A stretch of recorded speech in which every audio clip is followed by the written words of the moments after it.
Hi, I'm Dr. Rohrich of Rohrich Knose podcast, helping you become a better you. With each episode, we talk about things around wellness, plastic surgery, education, and I am so honored today to have one of my amazing patients, probably one of my favorite revision rhinoplasty patients, Princess, with me today. Hi, Princess, how are you? Hi, I'm doing well. How are you? That's great. So I get a lot of questions about, what is revision rhinoplasty? What is it like? And what do you have to do? And I just saw Princess the other day, and it was 3 years. Hasn't it been 3 years since your revision rhinoplasty secondary one? So Princess is you're from a native Texan, right? Yep. So tell me about you. Tell me, and first of all, I love your name. Thank How did you. your mom find that? How did she say, this is a princess? I mean, everybody thinks that about their kid, especially their girls. So how did she come up with that? Absolutely. So it's a funny story because everyone asks this question all the time. Okay. So you are 1,000,001 person to ask. Okay. But Our anyway. audience wants to know. Okay. So actually, I grew up in a Nigerian household. So my heritage, it's very common to have names like Princess, Blessing, Mercy, that sort of name. Okay. But my grandpa, he actually was a ruler in this village called Iye Ekiti, and he's been doing that for quite some time. So my family actually has some royal blood. Wow. But the way it works is kind of complex. Is anytime the family member dies, so like my grandpa, the next family within that reign of it's kind of complicated, but there's like a whole system to where there's different families and that has a turn to rule. Anyway, he ended up having to pass that over to a different family. So technically, that's not in our case right now, but he is the reason why that came up. And my mom, she likes to create things. She said, "Oh, she's my little princess." And then I have That's it. 3 younger siblings. I have a brother named Prince, another sister named Queen, and my youngest brother, Emmanuel, who was named after my grandpa. So that's how that all came about. That's awesome. And you grew up in Dallas, right? Yep. Good. So tell me about, the things, we talked about a little bit in the intro about your nose. So tell me about how initially, you grew up, you had this congenital deformity of your nose, right? And then... Yeah, so I grew up with a nasal defect, just my face, my mid-face, my nose, it was all very sunken in and flat. Right, and we can just show a little bit of that. That's how it was before, right? Yeah, so I had no bridge and I had breathing issues.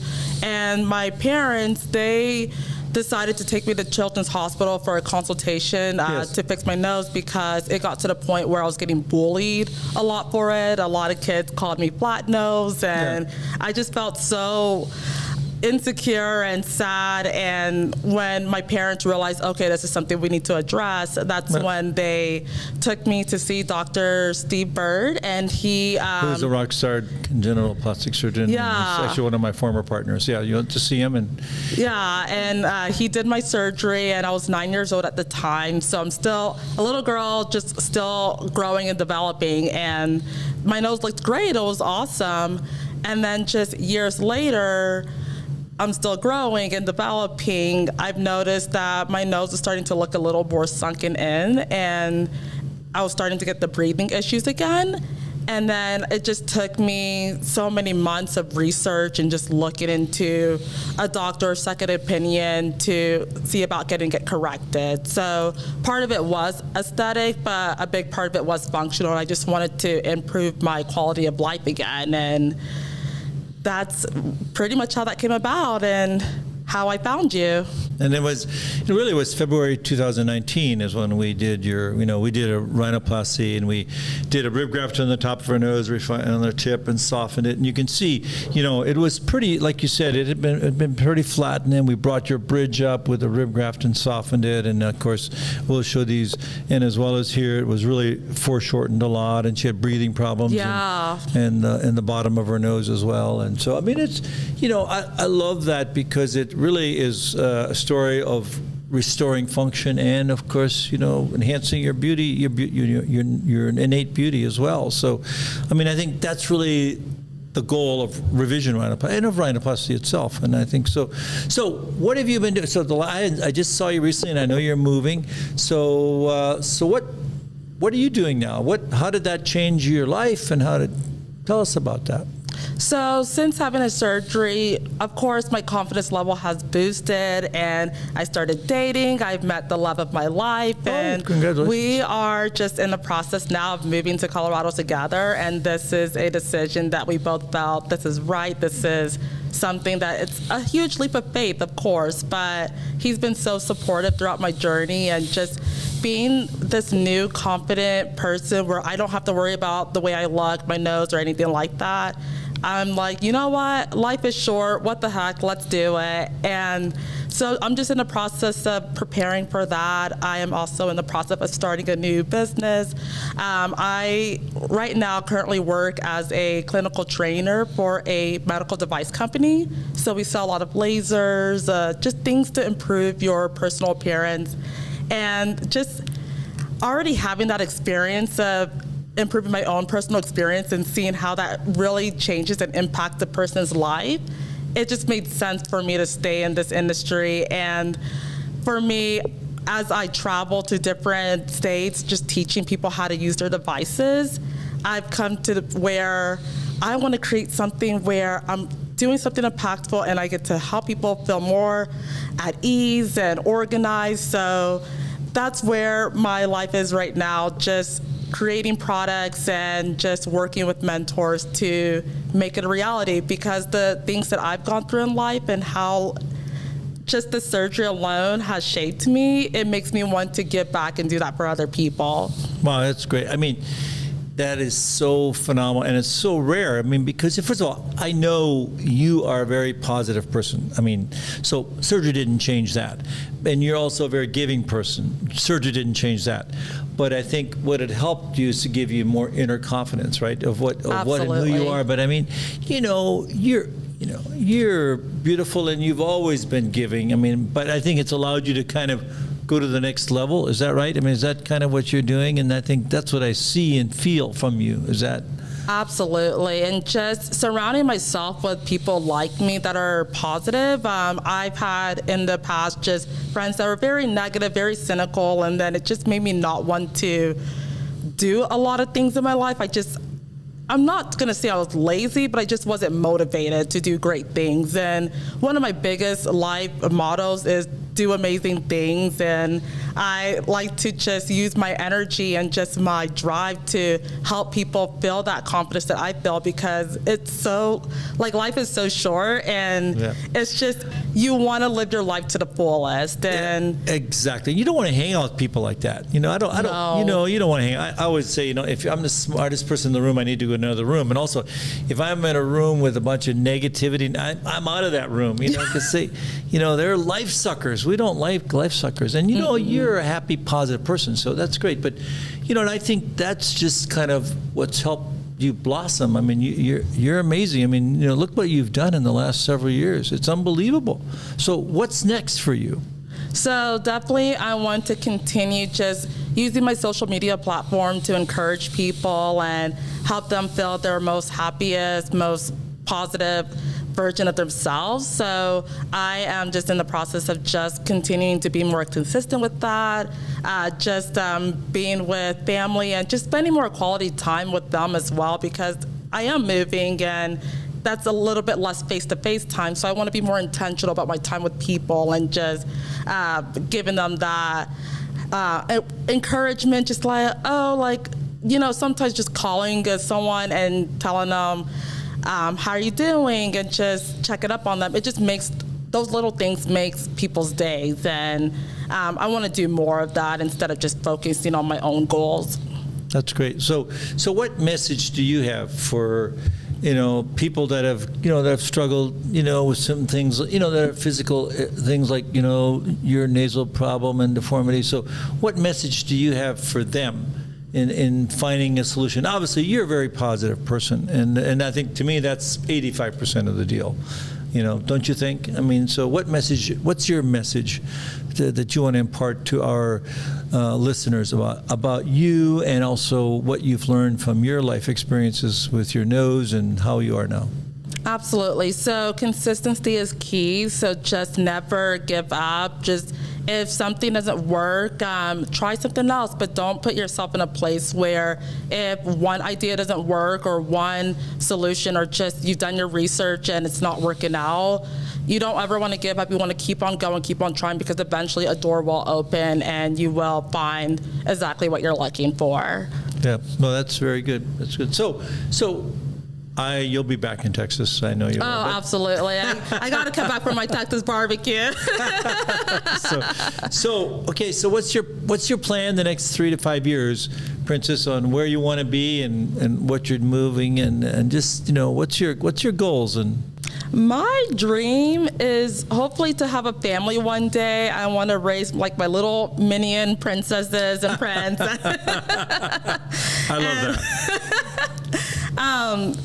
And that's pretty much it. I'm just at a point where I'm ready to settle, but I still want to do big things in life, but I also want to just feel more like, okay, I'm ready to settle somewhere and start a life and create amazing opportunities for other people. So whether that be being married or having children or just starting a big empire, I want to do it all.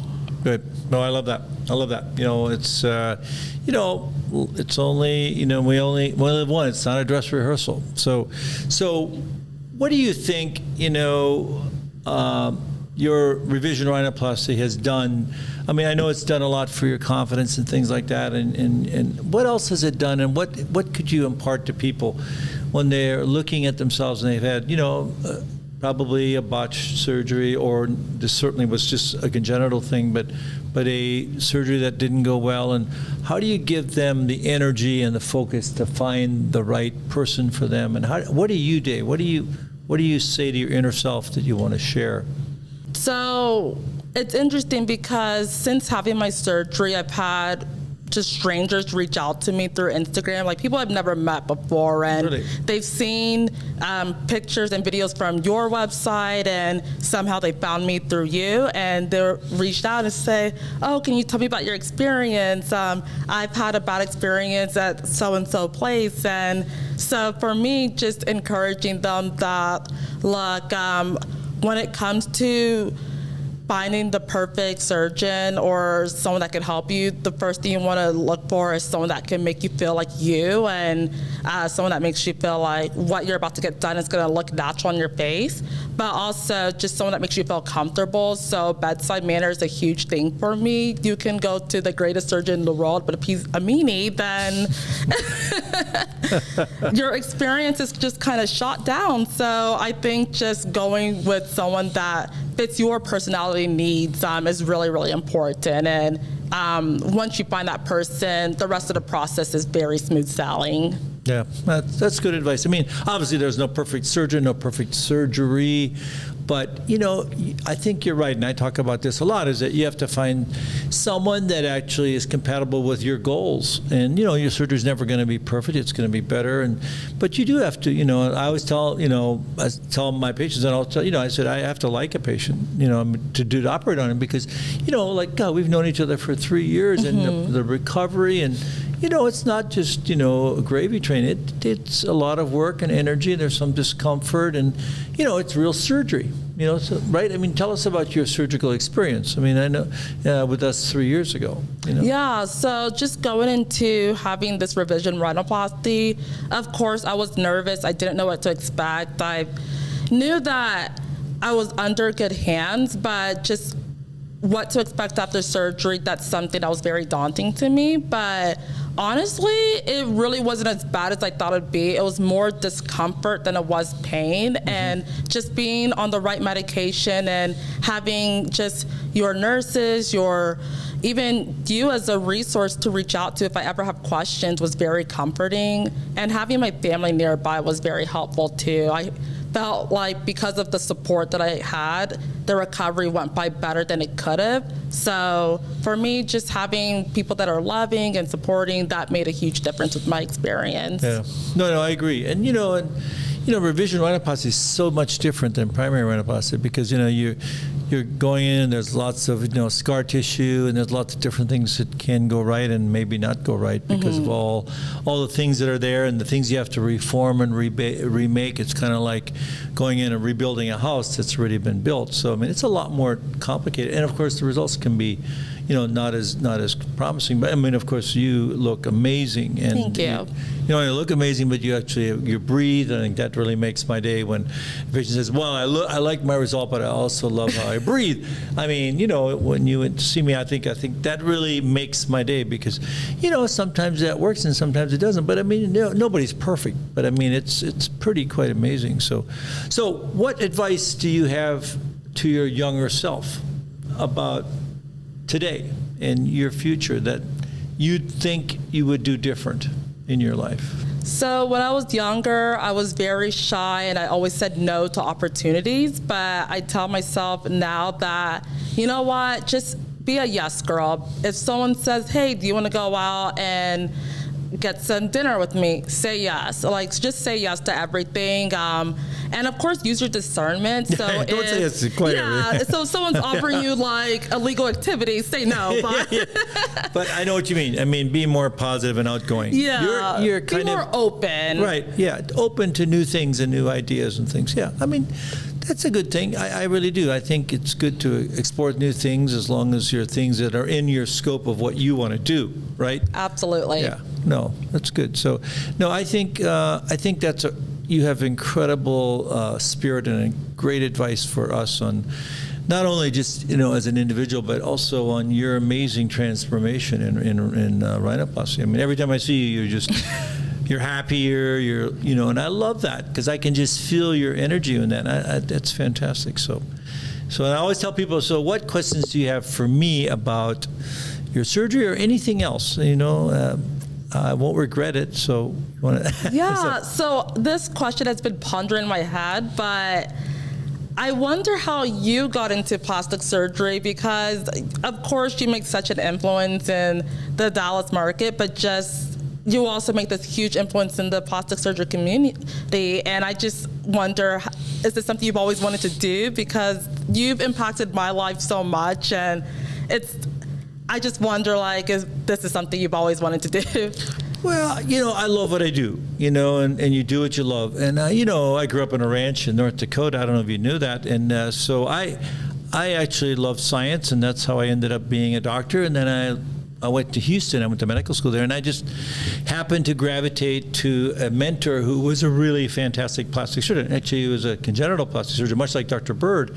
And, he said, I want to do what he does, and that's when I went to Michigan and Harvard and Oxford and basically came up to Dallas because, I love giving back, I love teaching, and I love doing, and, that's the artistry of plastic surgery, it's the art and science. And of course, rhinoplasty is the hardest thing we do in all of plastic surgery, so I gravitated towards that, and so I do that every day, and, all the rest just kind of comes, by saying, I probably said yes way too many times in my life, but, loving what you do, and then, you're teaching others, and, opportunities come when you're prepared to meet them. And I think that's really a very important thing to do.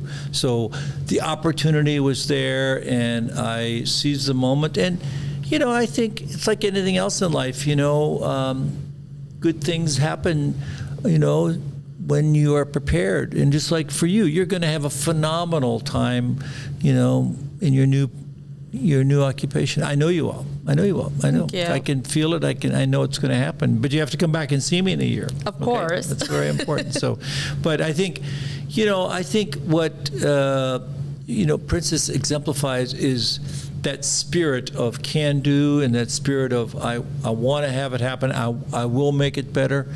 And thank goodness your parents took you to see Dr. Bird, and you were a kid, and they helped you, and you were guided then to other things in life. And I think that's everything has a reason, and a season to happen. And I think, that's the thing that's happened for you. And I think this is your incredible next pathway, your next horizon, don't you think? I completely agree with that. And if there's anything else I want to add, is just to never settle in life and just go for the best that you can possibly go for, and just don't give up. Like, just live your life to the fullest. Right. And Right.